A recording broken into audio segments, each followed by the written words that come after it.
Toshkent tumani axborot kutubxona markazi Buyuk Sarkarda Amir Temur tavalludining 690 yilligi munosabati bilan videorolik tayyorlandi.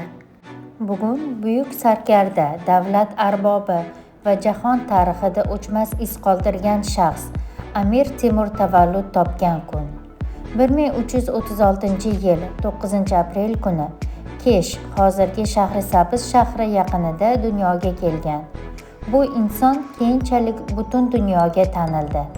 Amir Temur nafaqat kuchli qo'mondon, balki adolatli hukmdor sifatida ham mashhur bo'lgan. Uning shiori kuch adolatdadir. U Markaziy Osiyodan tortib Hindiston, Eron, Iroq va Suriyagacha bo'lgan hududlarda ulkan davlat barpo etdi. Amir Temur davrida ilm-fan, me'morchilik va madaniyat yuksak darajada rivojlandi. Ayniqsa Samarqand shahri dunyoning eng go'zal va rivojlangan markazlaridan biriga aylandi.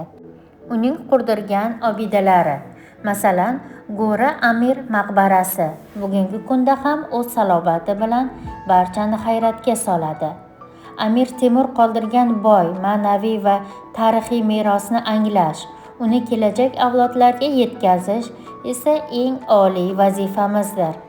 Zero uning hayoti va faoliyati bizga matonat, adolat va vatanparvarlik ruhini uqtiradi. Amir Temur nafaqat o'tmish qahramoni, balki bugungi avlod uchun ham ibrat maktabi.